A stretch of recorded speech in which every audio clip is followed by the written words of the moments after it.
Hey friends, happy Monday. It is actually Monday, right? Yes, it's Monday. And yes, this is CNOTE. Christian Rivera. Welcome to the CNOTE Audio Extravaganza. I still feel like I need a better name for that, but whatever. This is the show that is kind of like paying off your student loans. If you don't do it, it's bad for you, but you don't really have to worry about it that much. It's all good. So just enjoy yourself. Have a good time. That one was for purse. Today, I'm just hanging out, doing some work. Coughing on air is always a good time. And I hope everyone's doing well.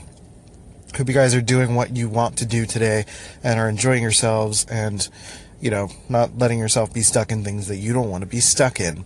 Because we all do that, and we need to take stock in ourselves and make sure that we're doing things that we enjoy, that we want to do.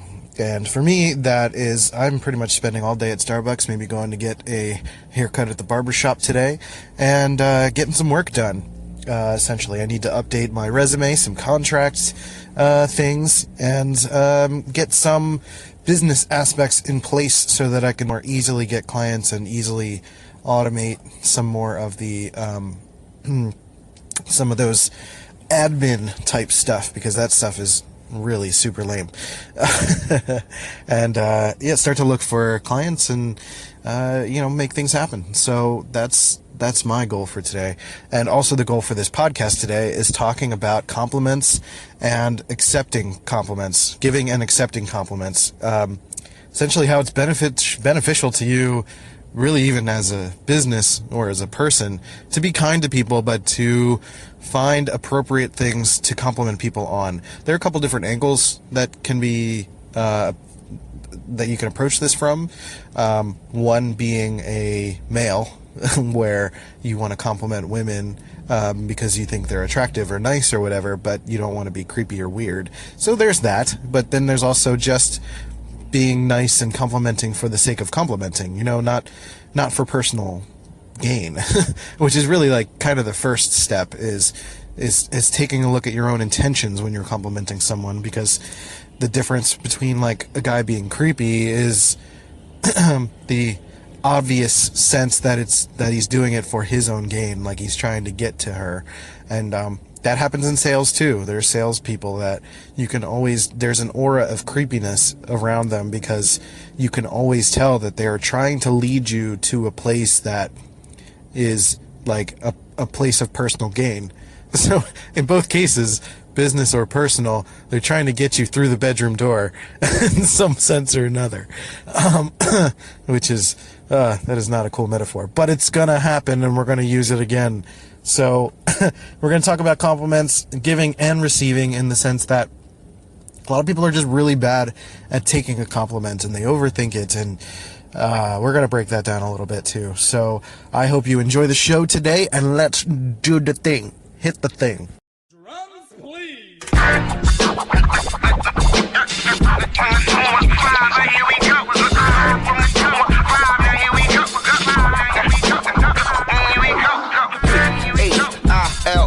Why north, west, south, side, right, now here it is. I just ran into Starbucks to use the bathroom real quick, and it is cold out here. It's not that cold. It's cold, but it's windy, and man, the East Coast, I miss it, but it's also cold. Look, 7 years I was in San Diego, where it's like gorgeous every day for all time. So I need to readjust. I gotta go to like Kohl's today or something and find a hat and a sweater, like a light sweater. I have this thing, even when it's like really hot, I'll wear a light hoodie, because I just like the feeling of cloth on my arms. It's a weird thing. Like, especially like t-shirts, they have to kind of be not too long, but enough to like kind of like hug my arms a little bit. First of all, it looks better, makes me look all mostly. And then, I don't know, just something about it is very comforting, and I really like it. So I want just like a really loose, almost a Henley shirt, but not, because I'm too chubby for a Henley. It exposes all of my mid-range, my mid-body, and that doesn't look great, but I'll find something. So anyway, compliments. Yes. So I'm going to make this fairly short because I got to go in and do some work. And I passed by a Chipotle and I kind of want a cheese quesadilla. So I'm probably going to do that as well. So yeah, compliments. I want to approach it from like the social angle first and talk about particularly dudes to women, because there are ways that you can appropriately compliment women, but a lot of dudes don't really know what to do. They get like this, like, oh my god, she's attractive and I want to get as close to her vagina as possible. How do I do that? First of all, don't compliment her vagina, or any body part for that matter. That's weird. Don't say you have nice legs. That's weird. That's, unless you're in like a nightclub, I don't even think that's appropriate. Just, unless you are mid-makeout session, don't say anything like you have nice legs. Like, that's not okay. You can compliment. I feel like you can, again, you can correct me on any of these because I am no expert. I just feel like with my experience, I've been more willing to kind of like to test these things out, because I do like giving people compliments, and I've given plenty of women compliments in an appropriate, respectful manner. Whereas, so like for instance, a few weeks ago when I was at the Bridges event, the person who was checking me into the hotel, it was very obvious that she just dyed her hair. It was like that kind of like unnatural red, but it looked nice. I was like, did you just dye your hair? It looks really good. And she's like, yes, you're the first person to notice. And I'm like, I know, because I'm smart. And then second of all, like, it's, you know, like, to be real, like, women will do that sort of thing so that they can get noticed and complimented, and not necessarily in a attract a creeper kind of way, but like just for someone to say it looks nice, or you look nice today. You can say something as simple as you look nice today, and that's it. Like, it doesn't have to be weird or creepy. It's say like, you look lovely today, you look nice. I like the word lovely because I feel like it's hanging out somewhere in the middle of like, you know, you're attractive, but I'm not approaching you or being weird. Like, it's like, oh, that looks lovely. Your hair looks lovely today. You look nice today. Like, that sort of thing. Like, that's like a happy middle ground that's not treading on anything uncomfortable. But again, you know, I'm not the most unattractive person in the world, so it could be that too. Sometimes creep is unfortunately reserved for ugly dudes, which is like also another messed up thing that we can probably talk about in the future. But in terms of the social stuff, like, you know, you can leave simple compliments. You know, I like your glasses. I like, if it looks like, you know, the hair is done obviously in a way that looks you know, extra dolled up or something, or even makeup. Maybe not makeup, but you know, not specifically makeup, but just say you look lovely today again, something like that. That totally is fine. And giving that sort of compliment, I don't think there's a problem with that. Again, if I think this is interesting, and if you want to elaborate on it, I may have done a podcast like this before and mentioned this already, but if you want to call in and elaborate on anything that I want to hear, I don't want to hear the creeper stuff. I want to hear actually a compliment that you received that you thought was appropriate and was nice and kind of made you feel good. You know, like, I like your smile. I think you have a lovely smile. Or like, your laugh's really great. Something like that, you know, just a little thing in passing. And people can tell.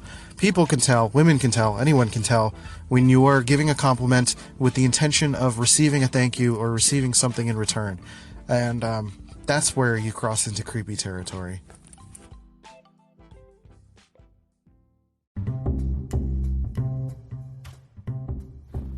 If you've been dying to start that podcast about doves, or about your favorite jacket, or about a long-lost love, or a murder mystery about a cat who murdered everybody, you can start it now on Spotify for podcasters. I've been on Anchor for a long time, and now it is officially Spotify for podcasters, and it has been a platform that has been growing for forever. And I love it, and I still use it to this day, and it has hosted this podcast for 500 plus episodes now. So I highly recommend it. It is free to use. Spotify for podcasters lets you record and edit podcasts right from your phone or computer. So no matter what your setup is like, you can start creating today. I'm literally on my bed recording on my, like, the phone is on the bed, and I'm just talking, and it's not that complicated. And then you can distribute your podcast on Spotify and everywhere else that podcasts are heard. So video podcasts are available too if you want to show your pretty face and have people see you. And you can do all that too. So just do it. It's totally free, no catch. give it a try. Spotify for podcasters. Let's go. So giving compliments is an effective life and sales tool. I mean, as much as I'm saying like to give compliments without the intention of getting laid, it can sometimes get you there. But again, it's like very blatantly obvious when you're trying really hard to do that. It could lead to conversation. Really use it as like a conversation starter. If you're going with that intention, use it as a conversation starter, not as a means for her to like, oh, he said my hair is nice, so I'm gonna go sleep with him now. Like, that's not how that works. You know, there are many, many layers, at least there should be, many, many layers to get to where you would like to go with this person and start to, you know, learn more about them. But it works the same with sales. Like, you can tell when someone's being really not so honest with the way that they're reaching out to you, if they're complimenting you, or using that as a means to reel in the sale or get the sale. That feels creepy and unnatural, especially if you're someone who is very in tune with sales tactics like I am, which is another interesting podcast that I can do, talking about learning marketing tactics to avoid spending money in situations where you don't want to. I'm going to write that on the list. That's actually something that I've learned throughout the years to avoid certain sales tactics or advertising tactics in order to not subliminally or subtly learn how to spend money in places where you don't want to. So that's a thing. And that's really what I'm getting at when it comes to like creepy salespeople, because I think everyone knows that there's something wrong with that. Everybody at this point has seen so many sales tactics, both in commercials, radio, TV, etc., that we've become tuned to it at this point, and we know when someone's not being forthright and being salesy and trying to reel you in or trick you into something. It's like, oh, okay, like, your hair looks nice today. By the way, do you want to go on a trip to Aruba? It's only $1,000, and actually that says, oh, it's only like $50 a month if you do it for this long. And then they start going to their spiel, and you're just like, wait, I thought you were just saying something nice to me. And suddenly this is a sales pitch? Like, I feel trapped. This feels gross. I feel like, and then you do the walk of shame away from the salesperson, and that doesn't feel good at all. Ugh. Anyway, so that's, yeah, if you're a salesperson, don't do that. Like, the only way that you can actually get sales from people is genuinely learning about them and caring about people and doing the old adage of give, ask. Because you're not going to be able to force anyone to buy anything that they're not interested in buying. For example, I walked by a guy, I was at the Del Mar Fair in San Diego, and I walked by a guy who was selling, he was at a DirecTV booth, and you do the typical sales question of like, I was walking by and he was like, hey buddy, what's your cable provider? I'm like, I don't have cable, I'm not interested. He's like, alright, I understand, I can't sell the unsellable, right? You don't have cable, then I'm not gonna, I can't waste my time. I'm like, good, I appreciate that, that's awesome. And I shook his hand and was like, I respect you, I appreciate you. And we had a quick little connection, and he seems like a good dude. I'll never see him again, but still, I'll remember that interaction more than someone who's just trying to be like, oh, come on, do you want, you want cable? That's not cool. And if I knew someone who wanted cable, I'd be more likely to refer them to that guy, because he was honest and earnest and a good dude. That's really all it is. You be a good person and people will be referred to you by other people that you've had positive encounters with. And, stop focusing so much on I need to make money. I need to get the thing. I need to get the sale. I need to get the donation. I need to get this. And just focus on people and connections, and that will get you to the places you need to get to. In really any context. That's the long and short of it. It's very reductive. There's a lot more to it, but that's a big thing. In this last section, is about thank yous, accepting compliments. And a lot of people are really bad at it, to be blunt. They overthink it. And compliments, thank yous are not something that you need to overthink. You just need to say it. That's all. Thank you. I appreciate that. I appreciate you. Don't overthink it. Especially, it's something that I learned, more and more as I get more compliments, actually, which is interesting. Because when I was younger, it's like, when you're deflecting compliments, I would do that when I was younger. I would deflect compliments. So when you deflect compliments, you're just putting all the work back onto the other person. They're trying to give you praise. They're trying to appreciate you. They're trying to express something positive about you. And you're deflecting it, and you're making it difficult. And that's not cool. Just take it. You don't have to believe it. You don't have to like it. You don't have to, well, you should like it if it's a good compliment. If it's not actually a compliment, like a backhanded compliment, then you can say, I don't appreciate that.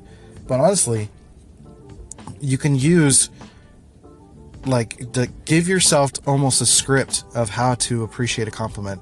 And you don't have to live within that world. You don't have to embrace the compliments. You don't have to, soak it in. You don't have to do anything with it. For example, about a week ago when I was prepared to leave, about last Friday, actually. Not last Friday, the Friday before.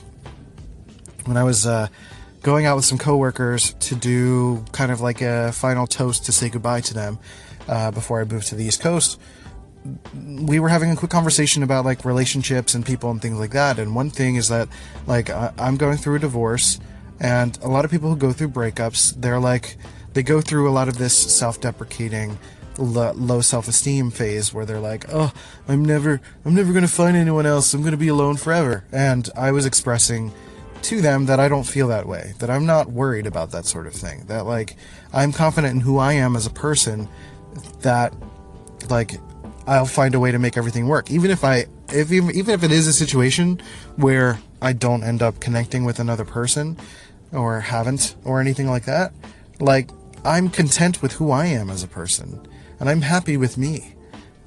So there's no portion of reality where I'm upset about not finding someone or whatever. So my friend Kristen just kind of quickly, as I was talking, said of course, you're a catch, you'll be fine. And I said, oh, thank you, I really appreciate that. And then I kept talking. That's all you gotta do. Just acknowledge it. That's really all a thank you is an acknowledgement of what is being said. A thank you. I really appreciate that. I appreciate you. And that's another way that you can actually turn it back on them if that's what you want to do, and say, I appreciate you, thank you, I appreciate you for that.